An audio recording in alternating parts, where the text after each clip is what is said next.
Jean Robillard, bonjour. Merci d'être venu au studio du Style ici pour 42tv.fr. Vous étiez Bonjour. un dentiste bien connu sur la place de Saint-Étienne et jeune retraité, eh bien vous restez dentiste et vous avez créé une association PBDS, je ne me suis pas trompé dans la présentation du cycle, mais vous allez nous l'expliciter. Voilà, d'abord, bonjour. Jeune retraité, plutôt, on dirait retraité de fraîche date, parce que jeune, de moins en moins. PBDS, oui, prévention bucco-dentaire des seniors. Donc, on a créé en fin 2013 Oui. et qui avait pour but de Ah oui, une prendre en dizaine charge, d'années d'existence. ça va faire Ah 10 oui, ans oui. en fin d'année cette Oui. année. Prendre en charge l'hygiène bucco-dentaire des seniors, c'est-à-dire des personnes qui sont des résidents d'EHPAD.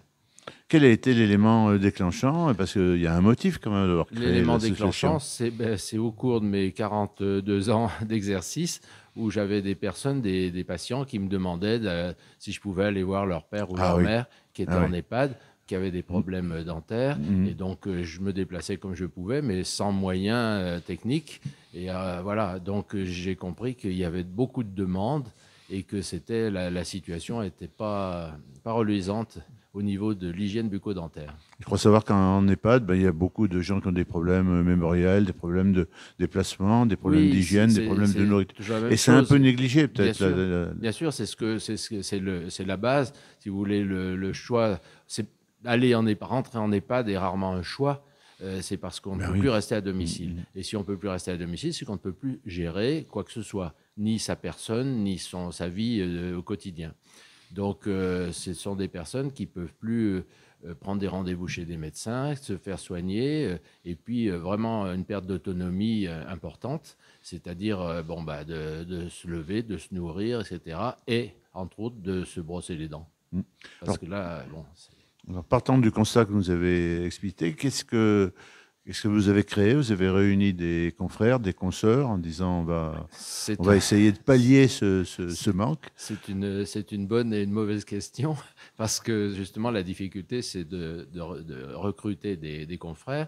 Bon, ça a été créé avec Monsieur Poulet, avec Alain Poulet, qui était sensibilisé à ça parce qu'il s'occupe de la perte d'autonomie à travers le congrès chaque année, le colloque Défi Voilà, défi Autonomie. autonomie. Donc, Et l'association Senior voilà, Autonomie je lui qui. avais parlé de ça, et donc il m'a dit, bon, allez, on monte quelque chose. Donc, c'est une association, donc PBDS, dont je viens de parler, et qui est la branche dentaire, on va dire, de Senior Autonomie. Et donc, voilà, donc on a réuni des personnes, un pool de financeurs, parce qu'il fallait des financements Ben oui, les pour le déplacements, matériel, le pour les matériel, oui. déplacements, pour Les les outils, praticiens oui. intervenants, etc. Donc, c'est parti comme ça. Voilà. Mais on n'est plus tout seul, quand même. 10 ans Alors, d'existence, ça voilà. montre quand Alors, au même. Et puis, départ, on était quatre. oui, On était quatre chirurgiens dentistes, mais quatre en exercice, oui, en ah exercice oui, libéral. Donc, oui, avec pas difficile tellement de de trouver temps. des temps libres, oui. Voilà, des temps libres. Et puis, Hmm. on a commencé par aller dans 2 ou 3 EHPAD, etc. Et puis, ça s'est agrandi.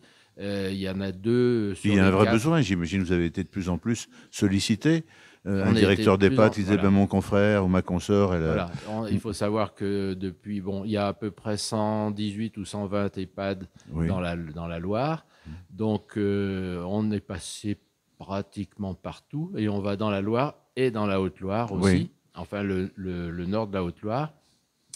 Et on a un confrère qui agit sur Roanne, mais lui, il fait uniquement de la consultation, du dépistage, et il n'a pas de matériel pour faire des petits soins. Alors nous, depuis maintenant 4 ans, on s'est équipé avec un unit, ce qu'on appelle un unit, c'est un matériel dentaire pour intervenir, pour des petits soins, des soins oui. d'hygiène, des soins Hmm. de confort, des réparations de prothèses et des choses comme ça qu'on fait. Donc nous agissons à deux niveaux. D'une part, on se rend dans les EHPAD. Par exemple, quand je vous ai eu au téléphone pour vous inviter à cette émission, vous étiez à Noiretable toute Oui, la journée. alors Comment ça se passe, une journée voilà. complète? Alors, on était à Noir-Étable, effectivement, et le lendemain, en partie à Noir-Étable et à Saint-Didier-sur-Rochefort. Je vous avoue que j'étais jamais allé dans un Eh ben endroit oui, comme c'est ça. au moins un avantage Oui, touristique. c'est à 800 mètres d'altitude, il faisait -3, mais enfin, Ah, d'accord. voilà. Donc, en fait, les EHPAD sont tout à fait au courant de Oui, notre maintenant, vous êtes bien activité. implanté. Oui. Donc, c'est eux qui prennent contact avec nous pour demander si on peut venir faire ce qu'on appelle un dépistage massif, c'est-à-dire où on voit le maximum de personnes. Exemple dont vous venez parler à Noir-Étable, Oui. il y a 70 résidents. En un jour et demi, on était 2 chirurgiens dentistes, on en a vu 55, choses comme ça. Voilà. Ah oui. Et après, à Saint-Dié-sur-Rochefort, on est allé l'après-midi, on en a vu 15. Donc, c'était pas mal. Donc, ça consiste en un état des lieux, des bouches des résidents, Oui, oui. où on remplit des fiches qu'on laisse dans le service médical de l'EHPAD, et avec aussi des préconisations. Et puis, si on peut arranger les choses, c'est-à-dire réparer, faire des petits soins d'hygiène, ça consiste surtout des détartrages, et des petits soins, c'est des obturations quand on peut. Mais on ne peut pas faire des soins très importants, d'abord à cause du matériel, et deuxièmement, l'état physique et Ouais. cognitif des personnes qu'on Ah rencontre, oui, ne permet pas. c'est pas, ça n'a rien à voir avec la patientèle de cabinet. Oui. Voilà, ce sont des gens qui sont en fauteuil roulant, qui ont des troubles cognitifs Eh importants, plus ou moins importants, mais souvent très importants, ou qui sont mutiques complètement. Enfin, c'est oui. un peu compliqué. Et puis, on fait des réparations de prothèses. On ne fait pas de prothèses Oui, neuves. oui, bien sûr. On fait des réparations de prothèses. Donc là, à Noir-Étable, j'ai pris en 2 fois des empreintes que j'ai réussi à confier à un dentiste, un chirurgien dentiste du coin, qui va s'occuper de la faire réparer dans un laboratoire, etc. Parce qu'ils ont des difficultés ils ne se déplacent pas dans les EHPAD, quoi. Donc il fallait qu'on intervienne par ailleurs. Un détail, mais c'est vraiment très important, c'est qu'on intervient gratuitement. Oui, oui, Donc, oui. c'est Oui. assez bien perçu. Oui, C'est-à-dire que j'imagine. c'est gratuit aussi bien pour les résidents que pour les résidences. Voilà. Alors, on sait que la vie associative est quand même en difficulté, notamment le confinement n'a rien arrangé. Est-ce que Non. vous avez réussi Eh ben, on à a été embaucher, entre guillemets, des confrères et C'est un consoeurs? petit peu compliqué. Ouais. Pour le moment, on a toujours été au moins 2. Et là, bon, j'ai recruté, mais un chirurgien dentiste qui est encore en exercice jusqu'au mois de juin prochain. Oui. Donc, il interviendra un peu plus avec moi après. Et puis, j'en avais un autre qui est retraité depuis peu. Manque de chance, surtout pour lui. Il se fait opérer du dos. Donc, février-mars, il va être absent.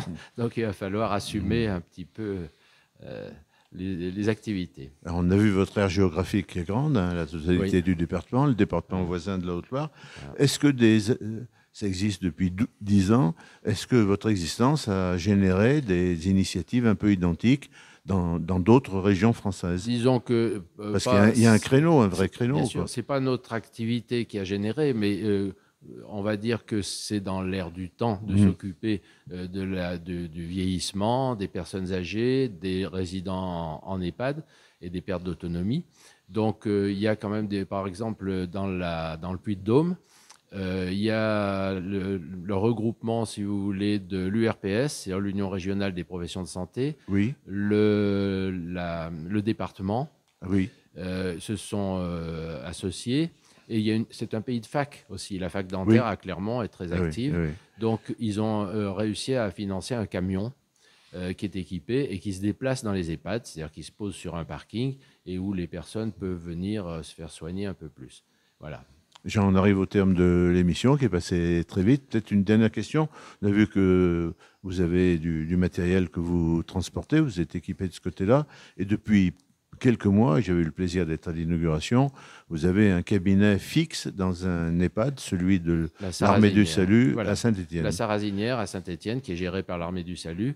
Ça a été tout refait il y a 5 ans. Donc, on a eu l'occasion d'y installer un cabinet dentaire beaucoup plus complet, où on a la radio, où on a tout le matériel pour faire des soins un petit peu plus sophistiqués. Alors là, il faut quand même amener les patients. Alors, c'est le problème, c'est le déplacement des patients dans ce cabinet, parce que ça se fait ou en VSL au mieux, ou plutôt en ambulance bien souvent. Oui. Et là, les déplacements sont payants, non pris en charge par la sécurité sociale. Oui. Et donc, quand on sait déjà que les prix de pension en EHPAD sont quand même à un certain niveau, payer en plus des déplacements comme ça, c'est vraiment très compliqué pour les familles et pour les résidents.